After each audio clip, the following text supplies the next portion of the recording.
Hello viewers, this is Michael, your host for the Barrow Bunch. On this week's episode, we'll be talking about current COVID-19 pandemic, sports interview, cooking tutorial of how to make sandwiches, a game review of the new trending game Final Fantasy VII Remake, and finally we're going to have a vlog. Now to Wyatt with COVID-19 news. What's up guys, it's Wyatt here with BNN News. Hope y'all enjoy the show. Remember, haters gonna hate, don't let them steal your shine. Hi, I'm Laura, and on this week's updates of COVID-19, Barrow County's total number of cases at the moment is 2,200 cases and 48 deaths. And Georgia has 300,000 with 6,836 confirmed deaths. Joe Biden and Donald Trump had their first presidential debate held on September 29th, and it was based on the COVID-19 outbreak. And health officials are saying that it is important to get a flu shot as the cold weather is approaching. Good morning. The weather for Monday, October 5th in Winder, Georgia will be a high of 70 with a low of 50 and partly cloudy skies. Throughout the week, the temperatures will range from 70s to 50s, and there will be sunny skies all throughout the week. Thanks for tuning in and hope you guys have a great day. Thank you, Wyatt. That was very interesting info. Now to Jess with Basta's softball team. What is your name? Kinsley Pitt, What sport do you play? softball, Why did you start playing softball? because I got tired of getting here. How many years of softball have you been playing? 5, And what position do you play? second. Hi, my name is Georgia Cox. I am a senior on the Appalachian varsity volleyball team, and I am number 7. Why did you start volleyball? I started, so me and my best friend Emily were in homeroom together in middle school, and I wanted to get closer to her, so she told me about how she was going to do spring league at Appalachia, and I did that because I wanted to get closer to her, so I've been doing it ever since. Okay, when did you first start playing? 6th grade. What do you like best about being on the Appalachian volleyball team? I like how during games we can kind of be a little mean to each other, and then right after we get off the court we're just fine and we're all joking about it. I like that we kind of just brush it off because we are like a sister. Hi, my name is Diane Clements. I'm number 22 and I'm a senior on the Appalachian volleyball team. Okay, why did you start volleyball? I started volleyball because I played softball for 6 years and then I slowly grew tired of it, and so volleyball was my second option and I've loved it ever since. Okay, when did you first start playing? I started playing in 6th grade. I played at the Jefferson Rec Center, and then I got introduced to Appalachian volleyball program and I've been there ever since. Last question, what do you like best about being on the Appalachian volleyball team? I love just being a team where we all support each other and we all love each other, and I've gotten some great friendships out of it. Hi, my name is Linda Crocker. I'm a senior on the Appalachian volleyball team and I'm number 1. Why did you start playing volleyball? I started playing volleyball because my mom introduced it to me, and at first I hated it because I was really bad at it and I cried and didn't want to continue playing, but I did. When did you first start playing? I started playing in the 5th grade through my church, and then I started going to Appalachian, playing there, and yeah. Okay, what do you like best about being on the Appalachian volleyball team? I love that it's a family and that we all love and support each other, even though we hate each other sometimes, but we don't. And I've made. Thank you, Jess and Paxton, for the interesting info on Basta's softball team and Appalachia's volleyball team. Now, let's watch Zach make some sandwiches.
Thank you for showing us how to make delicious sandwiches.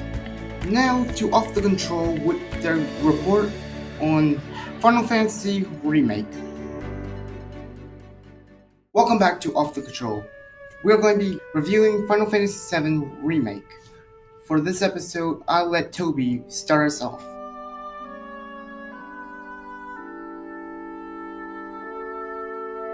After recovering from a coma-like state, Cloud Strife, a former soldier for Shinra Electric Power Company, goes to work for their exact opposite, Avalanche.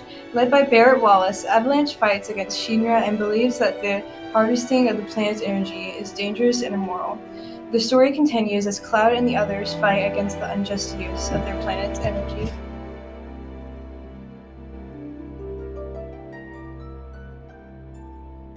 While every theme is composed to the scene it fits in, all of the music has an orchestra in them. No matter what kind of piece it is, the orchestra is always giving the game the realism that it needs. There are also some songs that have heavy rock, such as guitars, bass, and drums.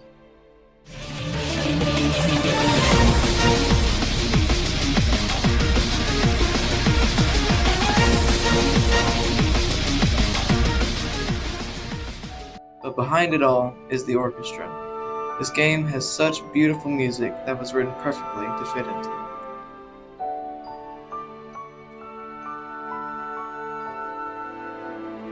Being a remake of the game made in 1997, there is a very big graphical difference between the two. Instead of keeping the blocky style of the first, they went in a more refined and detailed direction.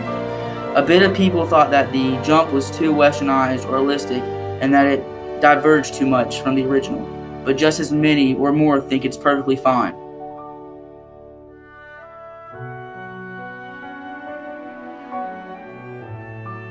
Thanks DJ, Final Fantasy Remake is a third-person RPG game that had many more features compared to the original.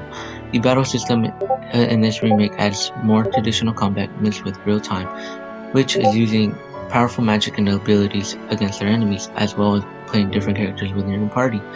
Throughout the game, you're able to collect items called materia, which allows you to boost your armor and weapon stats and gain new abilities. Some allow you to summon strong beings to help you in battle. A few new features have been added called tactical mode, which allows you to slow down time and you can strategize what you can do.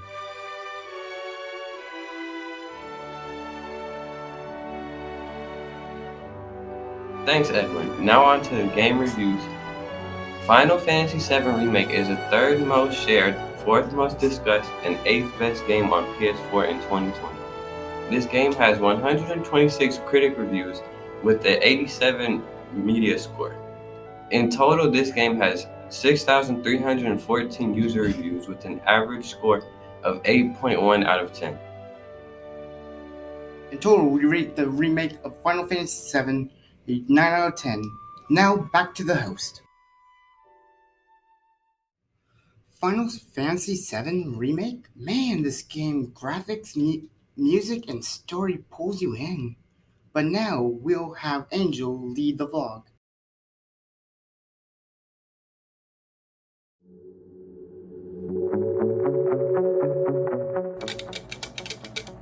The tea is hot. Richard Ramirez was born February 29th, 1960 in El Paso, Texas, if I said that right. He was an American serial killer. He was a serial rapist and a burglar. He suffered a very violent childhood at the own hands of his father. His older cousin played a big part in why he was the way he was. I mean, at least in my opinion. That basically his older cousin was a Vietnam War veteran, and he shared stories with him, like with young Richard, and he talked about killing women during his tour and shared photos of his victims. And Ramirez later witnessed his cousin shoot his girlfriend in the freaking face. He had a lot of admirers in court. Like, he had people like come to his court just to see him because they said they thought he was cute and everything. Usually the women would wear like darker clothes, leather jackets, darker makeup, and dark hair. Like, they would have dark hair and just show up there and be like, what's up? They were simping for a serial killer. That's clown Like, somebody else, not a freaking serial killer, serial rapist, all of that. They could have sent for Chad down the street, but no, they sent for Richard Ramirez. They used a fingerprint to identify who was driving it, and it was identified as Richard Ramirez. Long story short, an East Los Angeles neighborhood caught him and got Ramirez to be sent to jail, well, prison, whatever it is. And it said that they ran after him and shouted El Maton. I cannot speak Spanish, so please don't make fun of me. But that means killer in Spanish, El Maton. Richard was later convicted and sentenced to death and later died June 7, 2013 in California. His last words were, "I am beyond good and evil. I will be avenged. Lucifer dwells in all of us." That is wild. I hope y'all learned a little bit more about, or at least know who Richard Ramirez is now. And yeah, I'll see y'all in the next episode. Thank you.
Hello and welcome to Driving with JB, where today we're going to talk about something interesting. Today we're going to be talking about the new electric Mustang. It's coming out soon and it doesn't spark my attention, but let me know in the comments down below if it sparks your attention. This car costs $43,000. Some of the specs about this car is all-wheel drive, luxury of space, front load, and battery charging, and it goes super fast. First off, the luxury of space in this vehicle is insane. This vehicle seems better when it's shared, maybe for a family or something, and which, I mean, everyone seems to love how much room is in this vehicle. It has plenty of headroom and legroom. This thing is targeting the 0 to 60 in a 3-second range. It was pretty nice, but somewhat not my type of vehicle. It might be your type of vehicle, but not ours. In fact, this vehicle actually goes pretty fast. Within 3 seconds, it can reach 0 to 60. But overall, not my type of vehicle, like I said. But yeah, thanks for watching this episode of Driving with JB, and we will see you guys in the next video. Hope you guys enjoy this episode of the Barrow Bunch, and hope you guys stay tuned next week's episode. Like, subscribe, and see you viewers next time.